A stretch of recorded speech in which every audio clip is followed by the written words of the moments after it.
No episódio de hoje da série O Saber Universal, a história do homem por meio de sua biografia, o nosso personagem será Caruso, a voz de ouro, sempre gravado ao vivo daqui da Academia Lato Sensu do Instituto Capuí Filmes.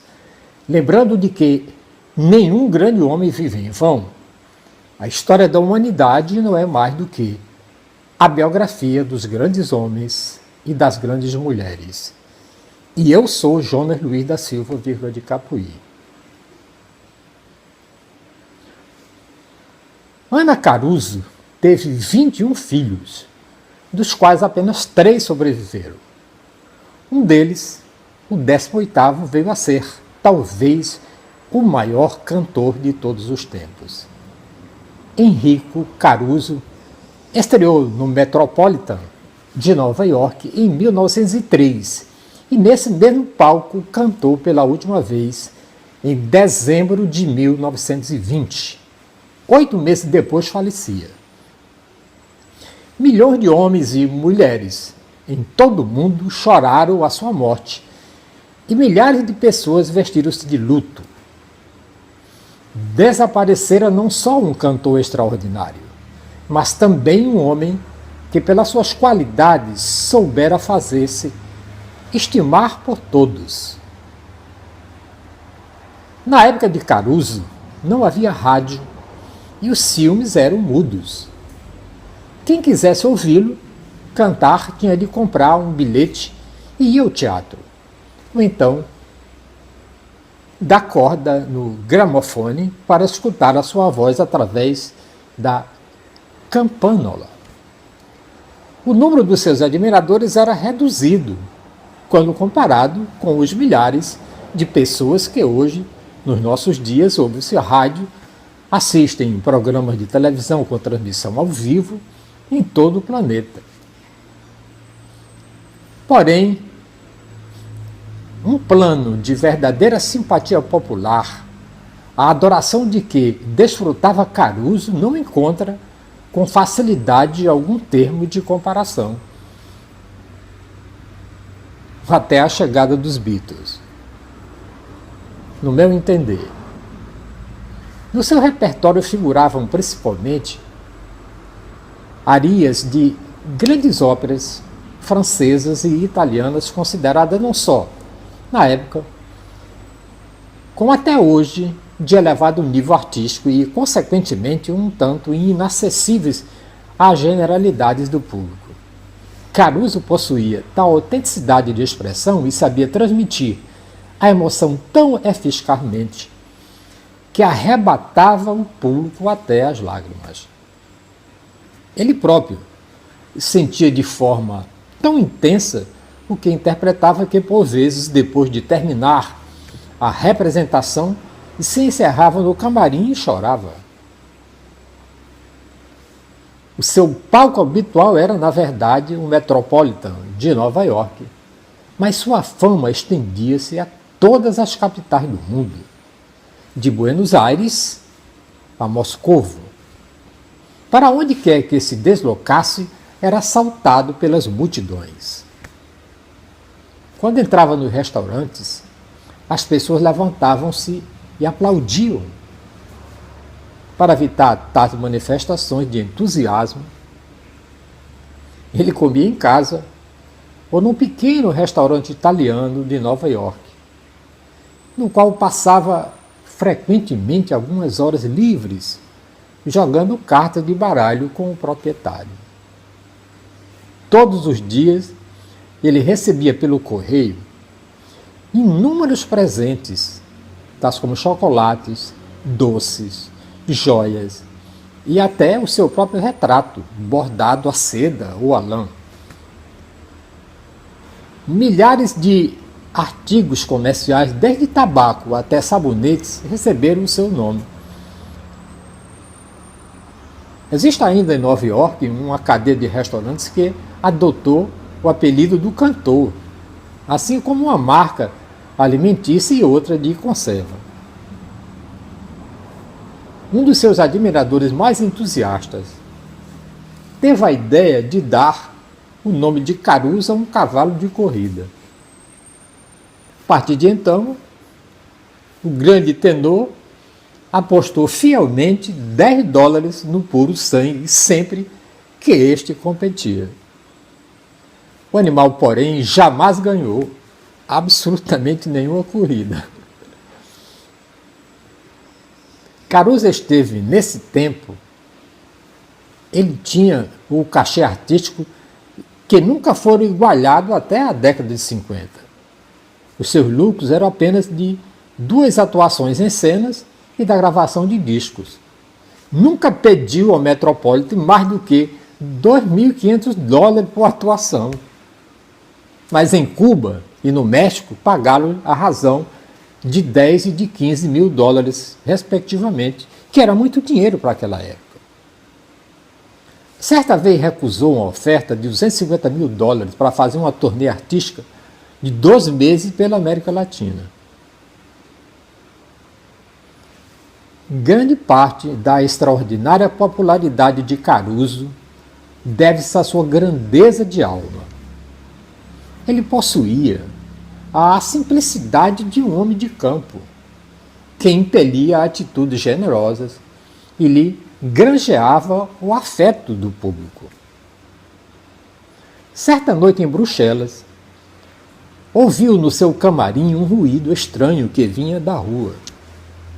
Abriu a janela e viu, reunidas nas imediações do teatro, milhares de pessoas que mostravam o seu descontentamento por não terem podido entrar. Os bilhetes tinham se esgotado. Era um espetáculo de gala a que assistia a família real. Caruso meditou um pouco e logo decidiu cantar para o público aglomerado na rua as principais áreas da ópera que ia interpretar. Noutra ocasião, quando o grande tenor estava assinando cheques para 200 e tantas pessoas que o auxiliavam, sua mulher murmurou: tenho certeza de que muita desta gente não merece a tua ajuda. Tem razão, Doro, replicou o artista. Mas não é possível saber quem merece ou não, não é verdade? Certa manhã, ao passar pelas ruas de Cleveland, acompanhado pelo seu secretário Bruno Zirato, deteve subitamente e falou: não é justo que tenhamos ganho tanto dinheiro nesta cidade que a gente vá embora sem deixar nem um centavo aqui na cidade. E naquele momento ele encontrava-se em frente de uma loja de louças. Caruso entrou no estabelecimento e comprou todo o estoque que tinha na loja, encarregando o seu empregado de enviar os objetos para Nova York, onde ele repartiria com os seus amigos necessitados. Desde então, fez sempre o possível para fazer compras em cada uma das cidades em que atuava, como parte de correspondente retribuição do dinheiro que a cidade lhe pagava. No auge de sua carreira artística, Caruso era um homem pouco nutrido, de estatura mediana e que começava a perder cabelo. Fanaticamente asseado, tomava banho 2 vezes por dia enquanto estudava as partituras, que colocava num suporte constituído especialmente para fixar na borda da banheira, deixando a porta aberta para melhor ouvir o acompanhante ao piano na divisão contígua.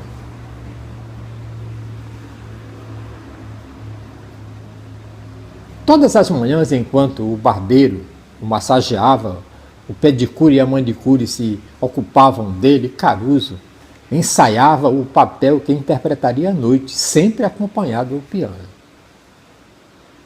Era extremamente intolerante para com as pessoas que não se preocupavam, como ele, com a higiene.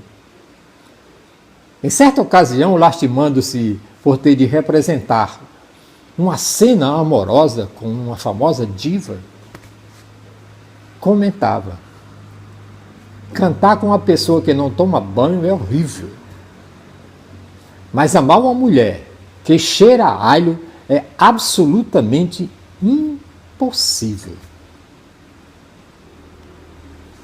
Enrico Caruso nasceu na cidade de Nápoles em 25 de fevereiro de 1873. Seu pai era um pobre operário fabril e queria que o jovem Enrico seguisse o mesmo ofício. À custa de pancada, conseguiu que ele trabalhasse um pouco, mas Caruso só desejava uma coisa na sua vida: ser cantor. E sua mãe animava-o constantemente neste sentido. A primeira vez em que Caruso cantou perante um professor de música não obteve êxito. O professor era G. Vergine, conhecido principalmente por estar ligado a este curioso fato. Disse-lhe ao terminar a prova: tens uma voz que soa como o vento nas persianas.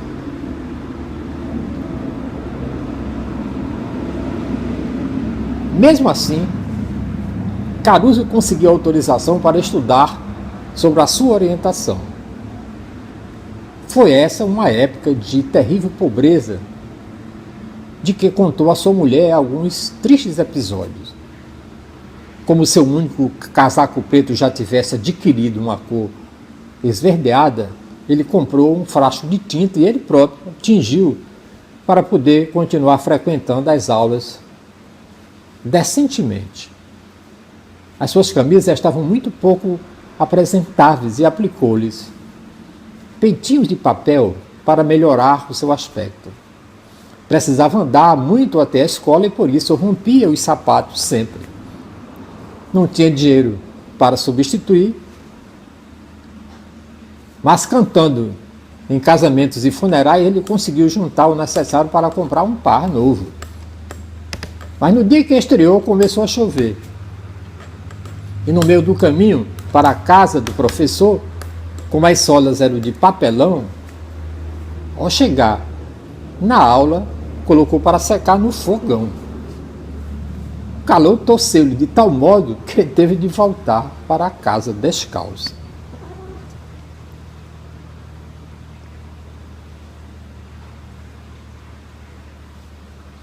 No fim do curso, prestou prova e Caruso pediu autorização para as fazer. Vergine admitiu que o seu discípulo fizera ligeiro progresso, mas não manifestou entusiasmo especial. Contudo, conseguiu 1 ou 2 contratos para Caruso e, por fim, um lugar de substituto de tenor numa pequena companhia ambulante de ópera. Um dia, a companhia chegou a uma localidade onde Caruso tinha amigos.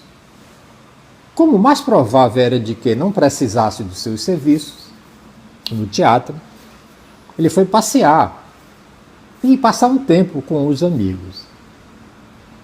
Em ameno convívio, entoou velhas canções napolitanas e esvaziou umas tantas garrafas de vinho.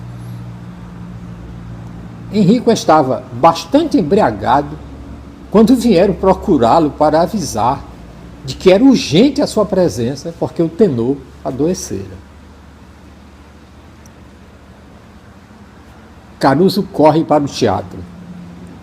Cantou bem, mas para desespero do empresário Galdo do público. Enquanto esteve em cena, originou-se uma cômica desordem, tropeçando nos seus amigos atores, dando passos falsos e fazendo uma quantidade de cabriolices.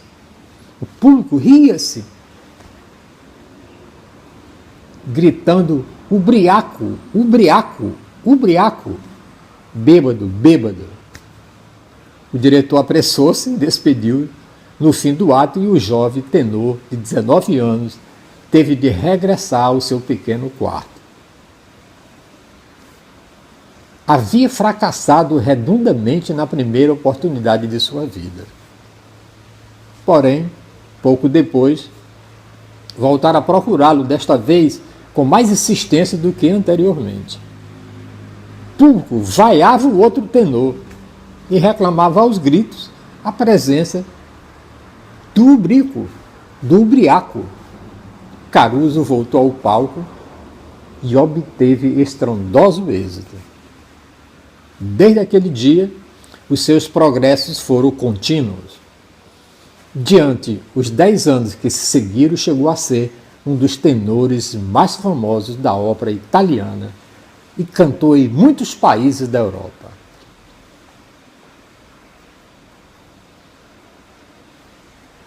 Pouco depois foi convidado para cantar no Metrópole de Nova York, onde estreou com Rigoletto.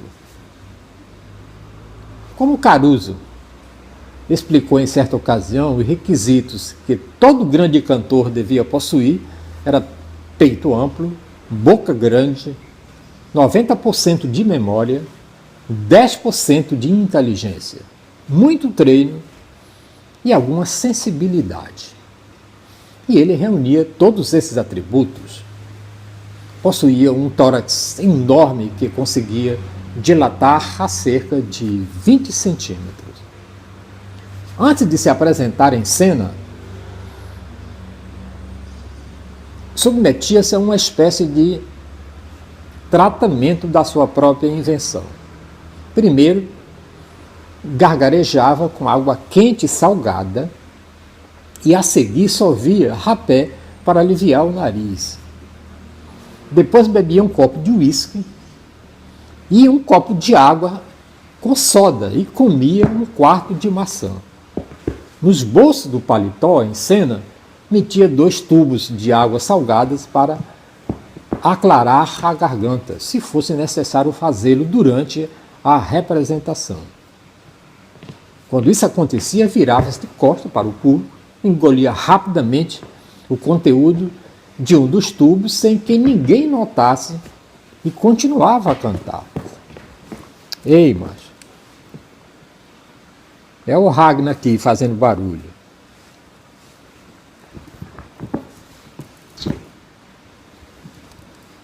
Caruso foi sempre muito sensível à crítica. Quando certa vez, em Boston, uma de suas interrupções suscitou reprovação, ele jurou nunca mais cantar naquela cidade e cumpriu o seu juramento.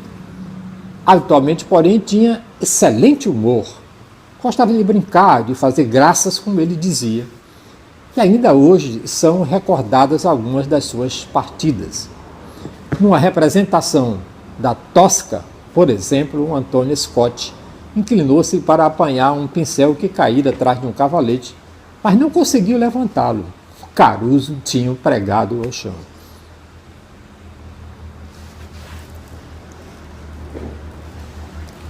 Tá aqui fazendo barulho esse rapaz aqui. Fica aqui, macho. Fica. No livro de pequenas histórias curiosas, titulado Listen to the Mock World, de David Allen, conta-se que foram protagonistas Caruso e Geraldine Farr, quando ambos se encontravam gravando um dueto de Madame Butterfly. Como a gravação fosse morosa e difícil, Caruso, num momento de descanso, desceu à rua e foi a um bar nas imediações a procurar de qualquer coisa que lhe fizesse recuperar as forças. Quando voltou e pôs de lado a cantar com Geraldine Farr, a primeira dona intercalou maliciosamente na área com a seguinte palavra: "Oh, tomaste um uísque?" Caruso respondeu: "Não, tomei 2. Essa gravação é hoje disputada pelos colecionadores.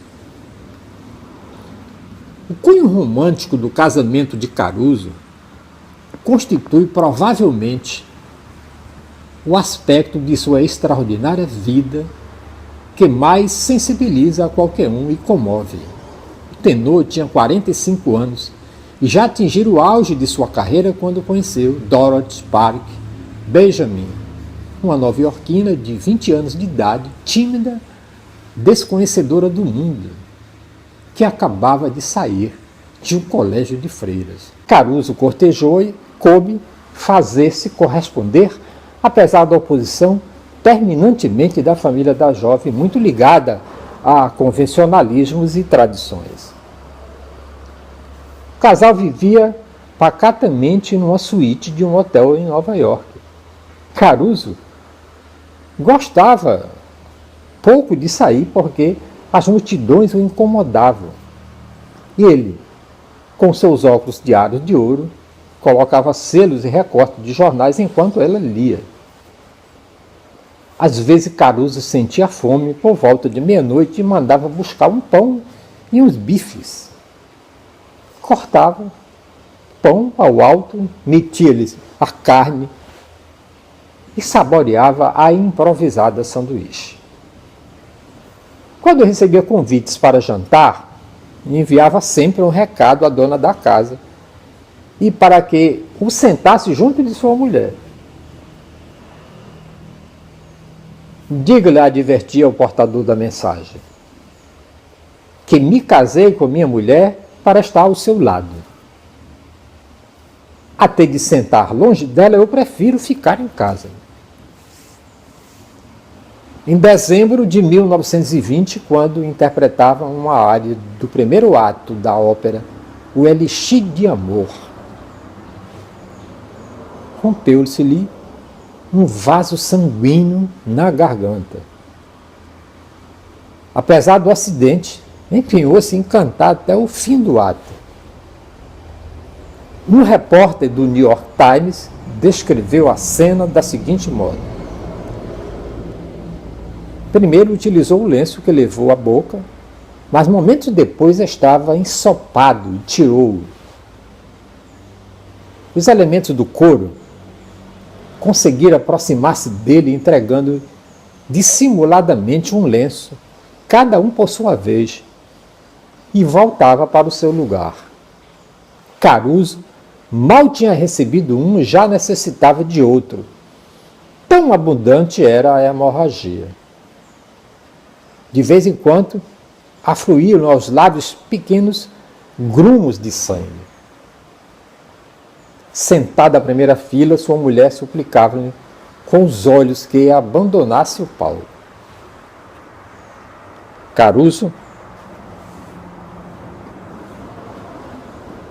voltou ao Metropolitan na véspera de Natal, mas de novo lhe faltou as forças. Nos meses que se seguiram, foi operado 7 vezes de abscessos pulmonares. A sua saúde parecia restabelecida, mas nunca mais cantou.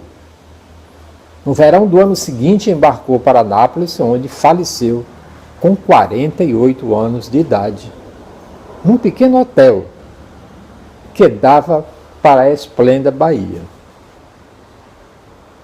Dorothée Caruso escreveu na biografia do seu marido: tenho estado junto do rádio, ouvindo a maravilhosa voz de Enrico num programa organizado em homenagem à sua memória. Muito teria ele gostado deste tributo. Seu comentário seria: como são amáveis em lembrar-se de mim, passado tanto tempo. No próximo episódio desta série, O Saber Universal, a história do homem por meio de sua biografia, o nosso personagem será Charles Darwin e a evolução da espécie. Sempre gravado ao vivo da Academia Lato Sensu do Instituto Capuí Filmes. Lembrando de que nenhum grande homem vive em vão. A história da humanidade não é mais do que a biografia dos grandes homens e das grandes mulheres. E eu sou Jonas Luiz da Silva, de Capuí. Mais uma vez, eu quero aproveitar para agradecer a sua compreensão e a sua ajuda em assinar o nosso canal no YouTube. Se você estiver gostando, deixe o seu comentário compartilhe, recomende a um amigo. Eu lhe serei eternamente grato pelo restante dos 50 anos de minha vida, que é a meta deste projeto de gravar um vídeo diário. E até o próximo.